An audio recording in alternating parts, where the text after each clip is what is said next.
Like kicking off then? Yeah, Paul, first off, I suppose whenever you do 5 rounds with someone like that, I guess like people ask, like, does it start at almost round 6 in a way? Like, is the momentum still kind of in your favour going into this after how the last fight ended? Good question, actually. No, the fight, look, for round 1 is different. The energy level is different in round 1, so you have to fight accordingly to that. You can't just be coming full steam ahead like the end of a 5th round. So no, it's a new fight.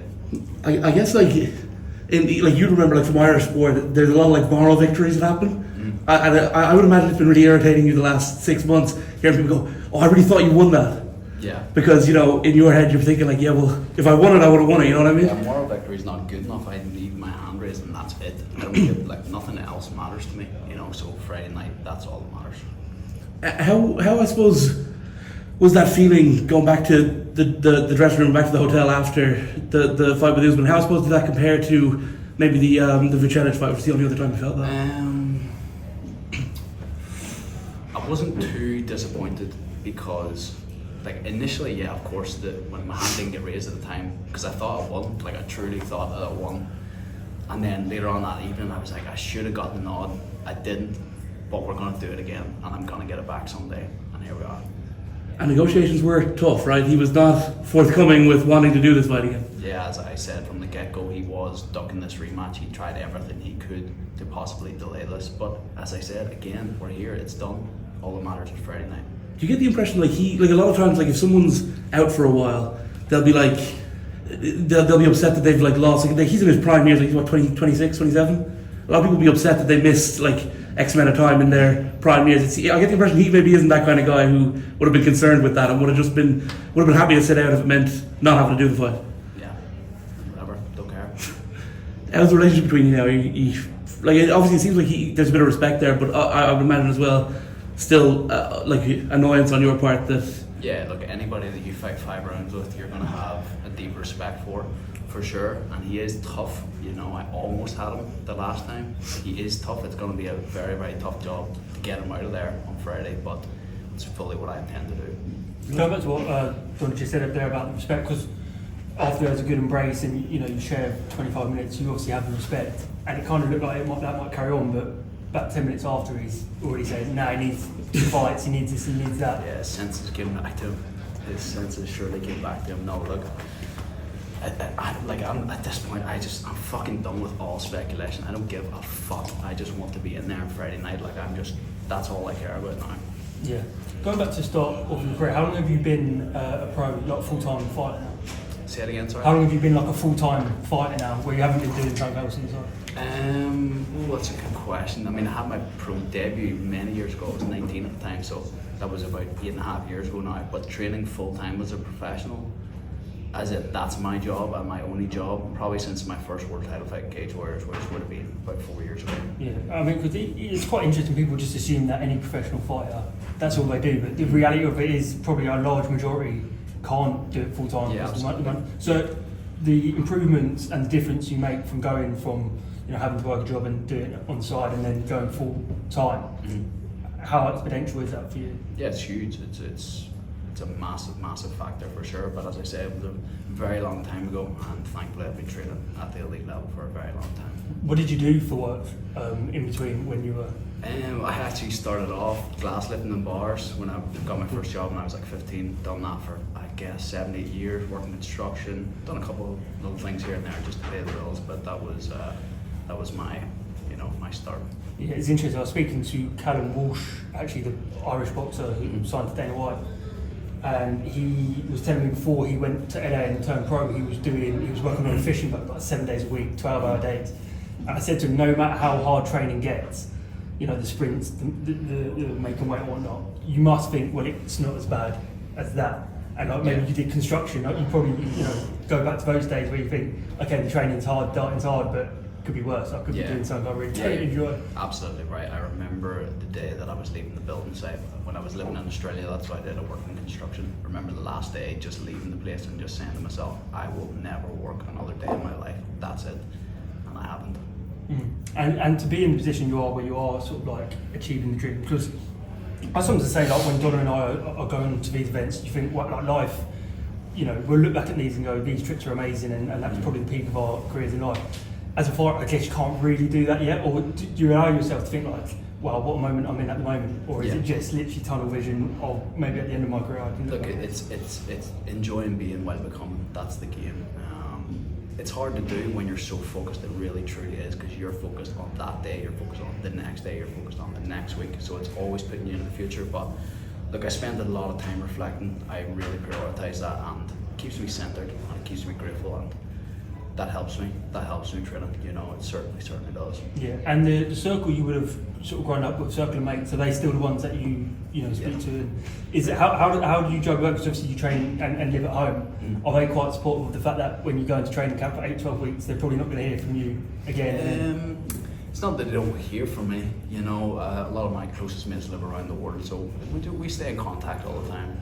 But they're certainly with me in this journey. We've, I'd say, I'd seen mates in school, like they're my closest mates still. So it's been a hell of a journey. And what age was it that you were living out in Australia? Would have been, I think, 22, 23, around that. Or no, yeah, 21, 22 actually. Yeah. You're probably ahead of the curve, because now it seems like everyone was at one point going to Dubai. I know loads of people that have just gone out and lived in Australia. It seems like you're probably ahead of the curve. Especially from Ireland. The half of Ireland is in Australia, so it's not that new.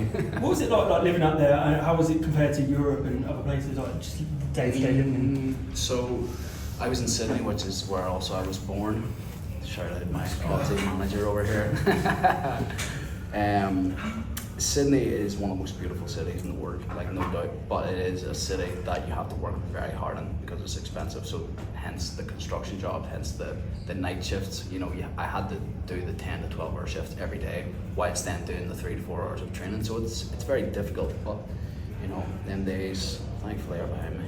Was it the training, the quality of training, was it sustainable to be at the level you are now out there, or did you kind of have to come home? No, you're not going to be the best fighter in the world if you're working a full-time job. That's just simple. So no, I moved back to Ireland.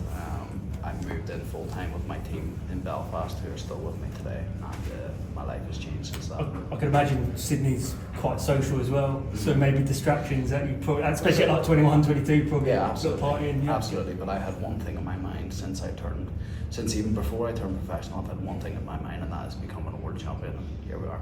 Was there a moment after you got that pretty bad injury right after the pro debut? Was there a moment where you thought maybe that's not going to be possible, or did you know you were going to get through it? No, many moments. I broke I broke my same hand 3 times in the space of 4 times total. So 1 on my left, 3 on the right, and after the 3rd break, I was like, "That's it. There's zero chance I can come back from this." Doctors, specialists, everyone I was seeing was like, "No, like you need to pack this in. It's going to keep breaking." Oh, yeah, it's funny reflecting on that actually, because I truly thought at times that it was over, and that's everything. It's my entire being. It's everything that I've ever dreamed of was being constantly ripped away from me, and I'm here.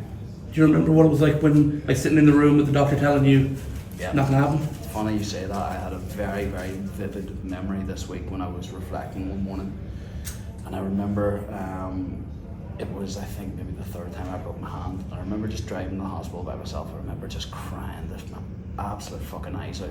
And I called my mum. I was like, "Look, I'll be home late tonight. I need to run to the hospital. I think I've hurt my hand." But I played it down.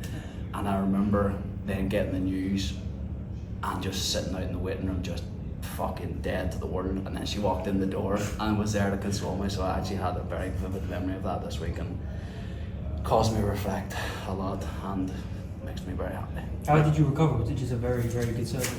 Yes, thankfully, very, very good surgeon. A lot of recovery time. That's why I actually took the year to Australia, was to let my hand heal, and yeah. Just picking up on what Jack said about being present in the moment. I saw a video of you in Palms talking about you taking it all in, all the blessing. Is that a conscious on your behalf? Because even though you're so young in your career, you've done a lot already.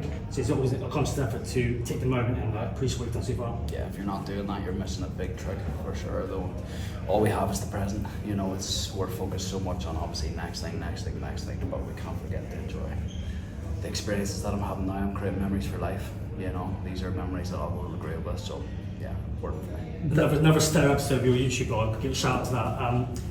A key part seems about the conditioning and your assault bikes and being conditioned. We often hear or pundits talk about Murad having cardio as weaponized.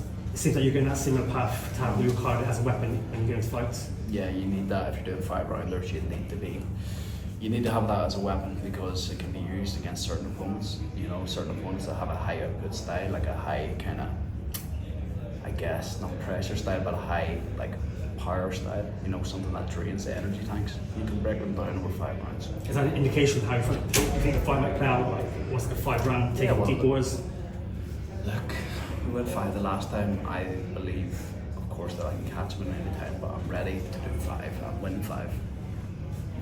Just when you talk about, like I was asking there about like the quote unquote moral victory of it and stuff, and like people like you strike me as the kind of guy who if I meet you on the street and I go, oh geez, I really thought you did great, like that would almost be more irritating to you than if someone came up and was almost slagging you off. You know what I mean? Like someone be like, I thought you won that, because you must be looking back on it and going like, yeah, but if like for example, right, when we were growing up, it was always like that. Do you remember Henri handled the ball, and everyone was going, oh, if only he hadn't handled it, we'd be in the World Cup. It's like, well, also if Damien Duff had scored the 1-on-1, we'd be in the World Cup if we'd taken the chances. Whereas like you seem to be like the kind of guy who like doesn't like that feeling of like, well, I almost did it. No, when people talk to me like that, I don't feel that way, to be honest.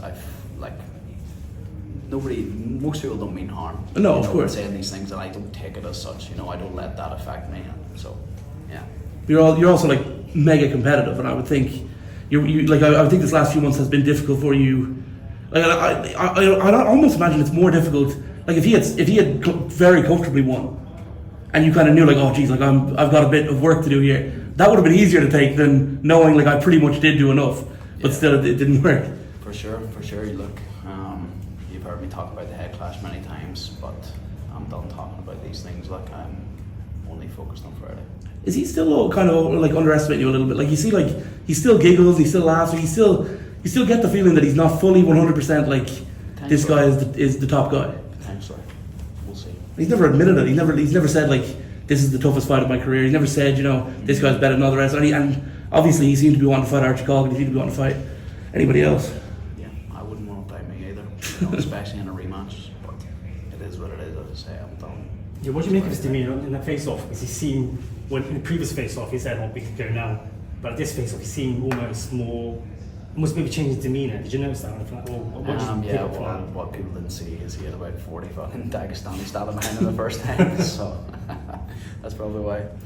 Go back to what Naz was just saying about how hard you train. I'm always fascinated by what fighters, when they're in camp, what they do out of camp. I suppose a lot of fighters that just get obsessed with random things, like some will just play chess, some will watch endless amounts of Netflix, or do loads of weird stuff. Is there anything you do to just switch off?